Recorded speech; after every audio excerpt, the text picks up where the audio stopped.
कृष्ण का पृथ्वी पर आगमन की कथा। द्वापर युग की बात है, एक बार पृथ्वी पर पाप कर्म बहुत बढ़ गए। सभी देवता चिंतित थे।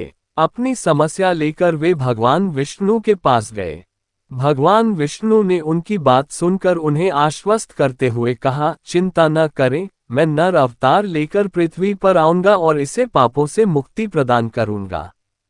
मेरे अवतार लेने से पहले कश्यप मुनि मथुरा के यदुकुल में जन्म लेकर वसुदेव नाम से प्रसिद्ध होंगे।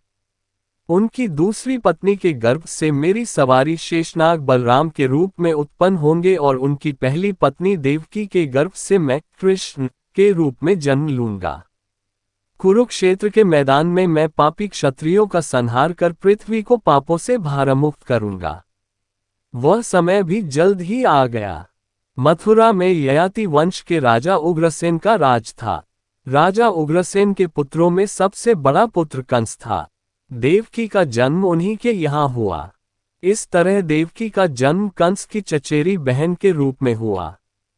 इधर कश्यप ऋषि का जन्म राजा शूरसेन के पुत्र वसुदेव के रूप में हुआ। बाद में देवकी का विवाह वसुदेव के साथ संपन्न हुआ। कंस देवकी से बहुत स्नेह करता था, पर एक बार आकाश से भविष्यवाणी सुनाई दी, देवकी का 8वां पुत्र तुम्हारा काल होगा। तुम्हारी मृत्यु उसी के हाथों निश्चित है। बस उसी दिन से कंस देवकी को मारने के लिए उद्धत हो गया। इस घटना से चारों तरफ हाहाकार मच गया। अनेक योद्धा वसुदेव का साथ देने के लिए तैयार हो गए, पर वसुदेव युद्ध नहीं चाहते थे।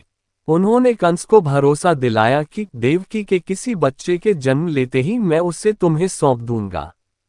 वसुदेव झूठ नहीं बोलते थे। कंस ने उनकी बातों पर भरोसा कर लिया। उनके समझाने पर कंस का गुस्सा तो शांत हो गया, पर उसने वसुदेव और देवकी को कारागार में डाल दिया और सख्त पहरा लगवा दिया। जैसे ही देवकी ने प्रथम पुत्र को जन्म दिया, वसुदेव ने उसे कंस के हवाले कर दिया।